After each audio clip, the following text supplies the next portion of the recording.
엄마, 양평의 그 사람 누구야? 영라의 말에 고성이는 숨이 멎었습니다. 이 아이가 그걸 어떻게 알았지? 도대체 고성이는 양평에 무엇을 숨기고 있는 걸까요? 2층의 그 사람은 도대체 누구일까요? 그 위험한 비밀을 같이 파헤쳐 보겠습니다. 양평 별장 2층 어둠 속에서 커튼이 살짝 흔들렸습니다. 바람이 아니었어요. 누군가 그 안에 있었던 거죠. 커튼 틈 사이로 은빛 문양의 커플링크스가 스치듯 보였습니다. 정교한 문양이 새겨진 소매 단추였는데요. 그 문양을 본 순간 영라의 심장이 멎는 것 같았습니다. 영라는 휴대전화 속 사진을 다시 확인했습니다. 어젯밤 촬영한 회색 세단의 조수석 대시보드 위에 놓여있던 것과 같은 문양처럼 보이는 소매 단추였어요. 우연이 아닐 수도 있었습니다. 이 별장에 드나드는 사람, 그 회색 차를 몰던 사람, 그리고 엄마 고성이의 과거를 쥐고 있는 누군가가 지금 이 순간에도 2층에 있다는 뜻일 수 있었죠.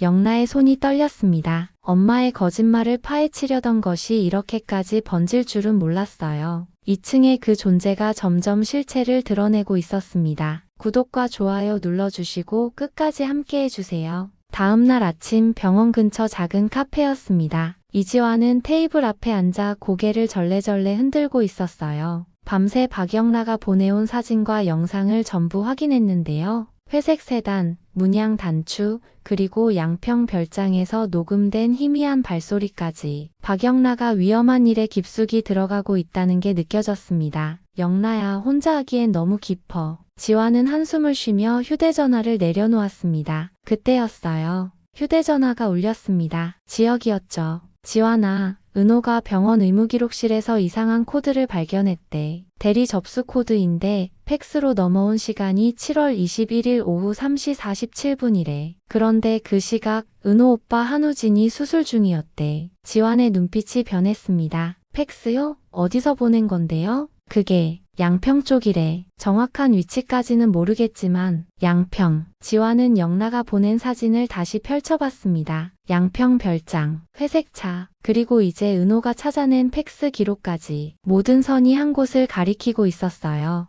은호는 지금 의무기록실 근처 카페에 있어. 내가 곧 갈게. 형, 박영라도요? 지혁이 잠시 생각하더니 말했습니다. 지환아, 네가 먼저 가서 자리만 잡아둬. 영라도 불러. 내가 도착하기 전까지 감정은 접고 증거만 정리하자. 지금은 싸울 때가 아니야. 알겠습니다, 형. 지환의 목소리는 단호했습니다. 30분 뒤 카페 구석 자리에 세 사람이 마주 앉았습니다. 박영라와 은호는 서로를 힐끗힐끗 쳐다보다가 시선을 피했어요. 어색함이 테이블 위를 짓눌렀습니다. 지환이 먼저 입을 열었습니다. 영라, 그리고 은호. 형이 오기 전까지만 자리 잡아두자고 해서요. 감정은 잠깐 내려놓고 증거만 보자고 했습니다. 제가 중간에서 정리할게요. 영라는 팔짱을 낀 채 고개를 돌렸어요. 은호는 테이블 위에 놓인 서류 사본을 만지작거렸죠. 둘 다 말이 없었습니다. 영라야, 네가 찾은 거 먼저 볼까? 지환이 영라의 휴대전화를 받아 사진들을 펼쳐놓았습니다. 회색 세단의 조수석,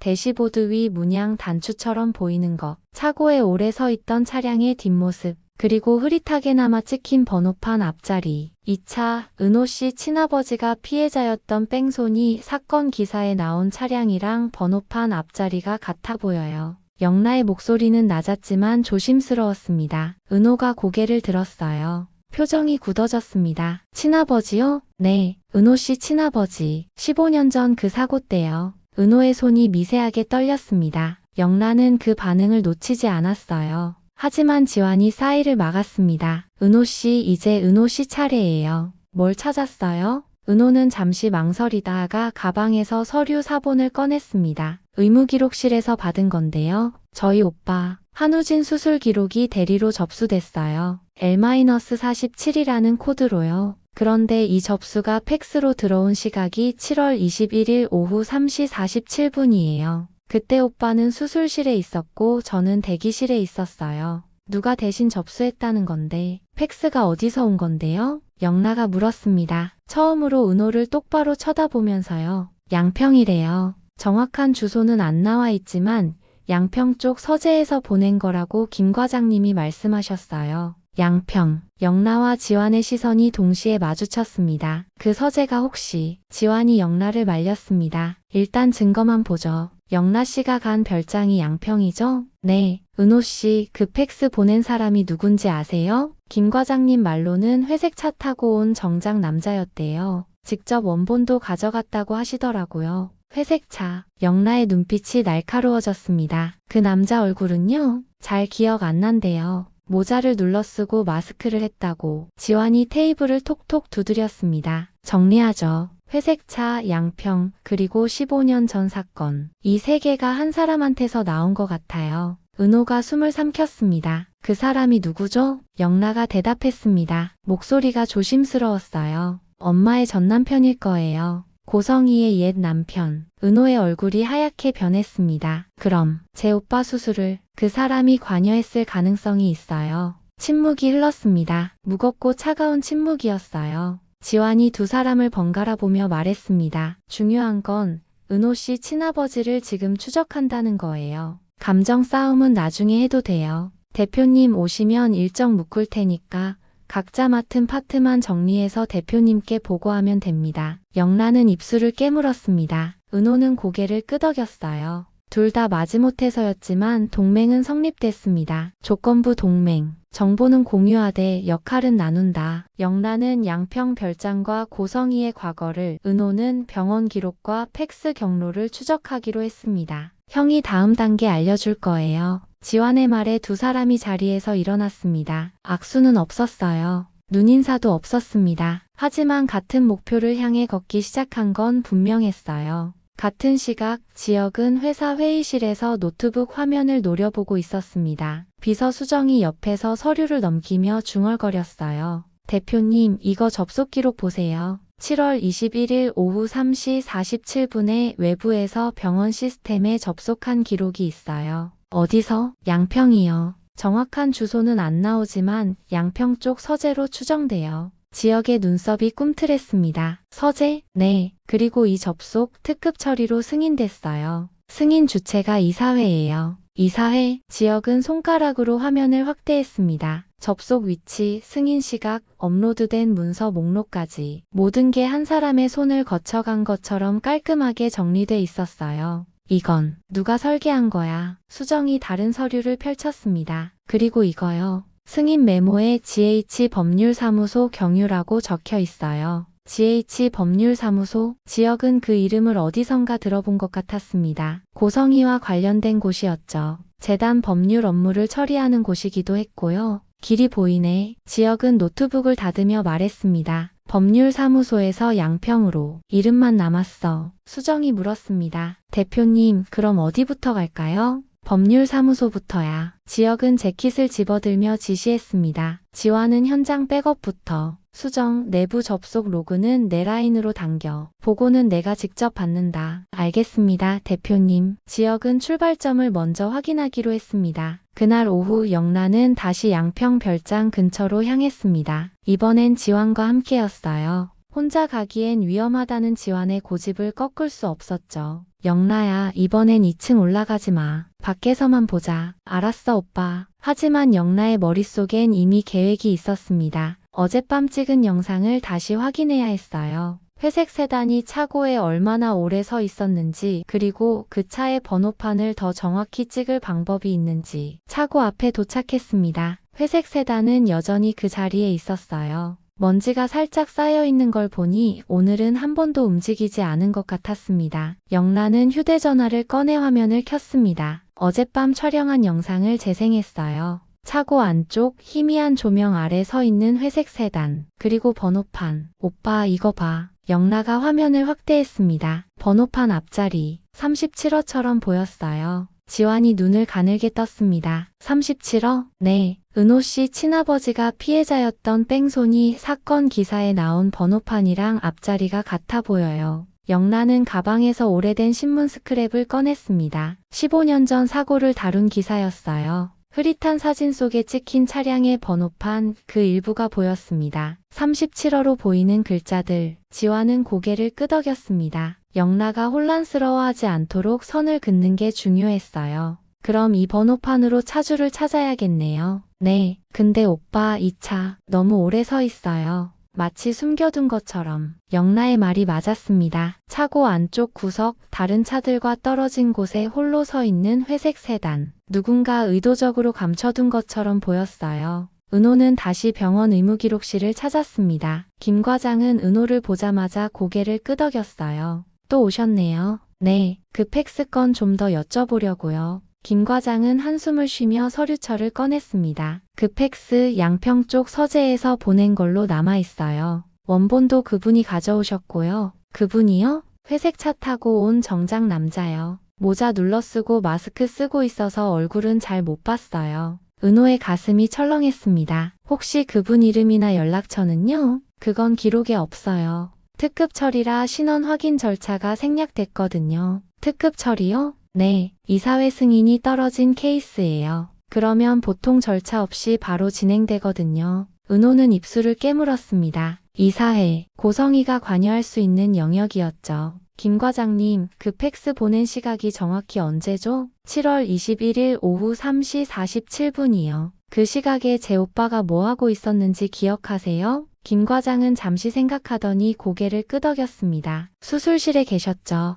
한우진 씨 수술 중이었으니까요. 그럼 저도 오빠도 접수할 수 없었던 시간이네요. 그렇죠. 은호는 서류 사본을 다시 펼쳐봤습니다. L-47. 이 코드가 의미하는 게 뭘까요? 대리 접수라는 건 알겠는데 왜 하필 이 코드였을까요? 김 과장님, 이 코드 L-47이 특별한 의미가 있나요? L은 로펌을 뜻해요. 47은 접수 순서 번호고요. 로펌이요? 네. 법률사무소 경유 케이스는 앞에 L이 붙어요. 은호의 눈이 커졌습니다. 어느 법률사무소죠? GH 법률사무소요. 재단 쪽 일을 주로 맡는 곳이에요. GH 법률사무소. 은호는 그 이름을 휴대전화 메모에 적었습니다. 지역에게도 알려야 했어요. 그날 저녁 영란은 집으로 돌아왔습니다. 고성이는 거실 소파에 앉아 와인잔을 기울이고 있었어요. 표정은 평온했지만 눈빛은 날카로웠습니다. 다녀왔니? 네. 영란은 가방을 내려놓으며 엄마를 쳐다봤습니다. 오늘은 피하지 않기로 했어요. 엄마, 왜? 오늘은 피하지 마세요. 고성이의 손이 멈췄습니다. 와인잔이 공중에서 잠시 흔들렸어요. 무슨 소리야? 엄마 알잖아요. 양평 별장에 누가 있는지, 회색 차 주인이 누군지. 고성이는 천천히 와인잔을 내려놓았습니다. 그리고 영라를 똑바로 쳐다봤어요. 영라야, 넌 지금 위험한 길을 가고 있어. 위험해도 가야 할 길이면 가는 거예요, 엄마. 그 사람. 고성이의 목소리가 낮아졌습니다. 그 사람은 한동안 양평을 떠나지 못했어. 더 캐지 마, 영라. 왜요? 물으면 다칠 수 있으니까. 고성이는 자리에서 일어났습니다. 더 이상 대화할 생각이 없다는 듯이요. 엄마, 그 사람이 은호 씨 친아버지 사고랑도 관련 있어요? 고성이의 발걸음이 멈췄습니다. 뒤돌아보지 않은 채로 대답했어요. 그 일은 건드리지 마. 그건 네가 감당할 수 있는 게 아니야. 그리고 고성이는 방으로 들어가 문을 닫았습니다. 영란은 그 자리에 서서 주먹을 쥐었습니다. 엄마의 말투에서 느껴지는 건 두려움이었어요. 분노도 경고도 아닌 두려움. 엄마가 뭘 그렇게 무서워하는 걸까요? 밤 11시, 영라와 지화는 다시 양평 별장 근처에 차를 세웠습니다. 영라야, 이번엔 2층 가까이 가지 마. 안 돼. 오빠는 여기서 기다려. 내가 다녀올게. 영라는 지환의 만류를 뿌리치고 별장 쪽으로 걸어갔습니다. 어둠 속에서 별장의 윤곽이 희미하게 보였어요. 2층 창문에 불이 켜져 있었습니다. 영란은 숨을 죽이고 외부 계단으로 다가갔습니다. 계단 끝에 먼지 묻은 발자국이 선명하게 남아 있었어요. 누군가 오늘도 이 계단을 올라갔다는 뜻이었죠. 영란은 계단 아래에 몸을 숨기고 2층을 올려다봤습니다. 창문 너머로 그림자가 움직였어요. 천천히 한쪽 다리를 질질 끄는 것처럼. 그림자는 불편한 보행으로 걷고 있었습니다. 거동이 불편한 사람. 영란은 숨을 삼켰습니다. 그때였어요. 2층에서 쉰 목소리가 짧게 들렸습니다. 여기까지. 단 2마디였지만 영라의 등에 소름이 돋았습니다. 그 목소리는 쉰 듯하면서도 낮았어요. 오랫동안 말을 하지 않은 사람처럼, 혹은 말하고 싶지 않은 사람처럼. 영라는 더 이상 가까이 가지 못했습니다. 본능적으로 위험을 느꼈거든요. 뒤로 물러서려는 순간 발밑에서 무언가 바스락 소리가 났습니다. 영라는 고개를 숙여 바닥을 살폈어요. 종이 한 장이 바람에 날려 계단 아래까지 온 것 같았습니다. 영란은 그 종이를 주었어요. 팩스 용지였습니다. 상단에 적힌 발신지 GH 법률사무소. 수신 날짜 7월 21일 오후 3시 47분. 영란의 심장이 뛰었습니다. 이게 은호가 말한 그 팩스처럼 보였어요. 양평 서재에서 병원으로 보낸 팩스. 엄마의 과거를 쥔 사람이 여기 있을지도 몰라. 영란은 종이를 주머니에 넣고 재빨리 자리를 떴습니다. 지환이 기다리는 차로 돌아가면서 영란은 2층을 다시 한번 돌아봤어요. 창문 뒤 그림자는 여전히 그 자리에 서 있었습니다. 다음 날 아침, 지혁은 GH 법률사무소 로비에 서 있었습니다. 깔끔한 대리석 바닥, 높은 천장, 그리고 중앙에 놓인 대형 로고. GH 법률사무소, 어서 오세요. 예약하셨나요? 접수 직원이 물었습니다. 아니요, 담당자를 찾아왔는데요. 어떤 업무 관련이신가요? 지혁은 잠시 망설이다가 대답했습니다. 7월 21일에 병원 쪽으로 팩스 보낸 건 관련해서요. 접수 직원의 표정이 굳었습니다. 그건 제가 확인이 어려운 사항인데요. 이사회 승인 건입니다. 확인 가능하시죠? 지혁의 목소리는 부드러웠지만 압박이 느껴졌어요. 접수 직원은 컴퓨터를 몇 번 두드리더니 고개를 들었습니다. 잠시만 기다려주세요. 5분쯤 지났을까요? 정장을 입은 중년 남성이 로비로 내려왔습니다. 제가 담당 변호사입니다. 무슨 일이신지요? 7월 21일에 양평에서 병원으로 보낸 팩스 건 확인하고 싶습니다. 그건 기밀사항입니다. 의뢰인이 누구죠? 담당 변호사는 대답하지 않았습니다. 대신 로비 구석을 가리켰어요. 저쪽에서 잠깐 얘기하시죠. 두 사람은 로비 한쪽 작은 상담실로 이동했습니다. 문이 닫히자 담당 변호사가 입을 열었어요. 대표님, 이 건은 재단 이사회 직접 지시사항입니다. 더 이상 캐시면 곤란합니다. 재단 이사회요? 네, 고성희 이사장님 직접 지시였습니다. 지역의 눈빛이 차갑게 식었습니다. 고성희가 왜 병원 기록에 관여합니까? 그건 저도 모릅니다. 다만 양평 쪽에서 요청이 왔고 저희는 중개 역할만 했습니다. 양평 쪽이 누군데요? 담당 변호사는 입을 다물었습니다. 지역은 더 이상 묻지 않았어요. 대신 자리에서 일어나며 말했습니다. 감사합니다. 확인했습니다. 로비로 나오면서 지역은 휴대전화를 꺼냈습니다. 은호에게 문자를 보내려던 순간이었어요. 누군가 지역의 어깨를 스쳤습니다. 정장 남성이었어요. 모자를 눌러쓰고 서류 봉투를 들고 있었죠. 그 남성은 재빨리 로비를 빠져나갔습니다. 지역은 그 뒷모습을 쫓으려다가 발밑에 떨어진 걸 발견했어요. 소매 단추였습니다. 은빛 문양이 새겨진 것처럼 보이는 작고 정교한 단추. 지역은 단추를 집어들었습니다. 뒤집어 보니 뒷면에 각인이 있었어요. L-47. 지역의 숨이 멎었습니다. 수술을 멈춘 숫자. 은호가 찾았던 대리 코드. L-47. 그 숫자가 단추 뒷면에도 있었습니다. 지역은 단추를 주머니에 넣고 로비 밖으로 뛰어나갔습니다. 하지만 그 남성은 이미 사라진 뒤였어요. 회색 세단 한 대가 멀어지고 있었습니다. 번호판 앞자리가 희미하게 보였어요. 37호처럼. 그날 밤 네 사람은 각자의 자리에서 같은 생각을 하고 있었습니다. 박영란은 양평에서 주운 팩스 용지를 책상 위에 펼쳐놓고 있었어요. 은호는 의무기록실에서 받은 L-47 사본을 들여다보고 있었습니다. 지역은 법률사무소 로비에서 주운 소매 단추를 손바닥 위에 올려놓고 있었어요. 지환은 영라가 보낸 회색 세단 사진을 확대하고 있었습니다. 네 사람 모두 한 가지를 느끼고 있었어요. 모든 선이 한 곳을 향하고 있을지도 모른다는 것을. L-47의 주인, 양평 별장 2층에 숨어있는 그 사람, 고성희의 전남편, 그리고 은호 친아버지가 피해자였던 15년 전 뺑소니 사건의 그림자. 지역은 모든 조각을 한 곳에 모으기로 했습니다. 다음 움직임은 대표가 결정합니다. 이제 이름만 남았다. 지역은 단추를 주머니에 넣으며 중얼거렸습니다. 하지만 모두의 의심은 한 곳을 향했지만 이름은 아직 그림자 속에 있었습니다. 다음 화에서 좁혀진다. 오늘 이야기는 여기까지입니다. L-47의 정체 다음 화에서 밝혀집니다. 구독과 좋아요 눌러주시고 알림 설정도 꼭 해주세요. 화려한 날들 이제 본격적으로 시작됩니다.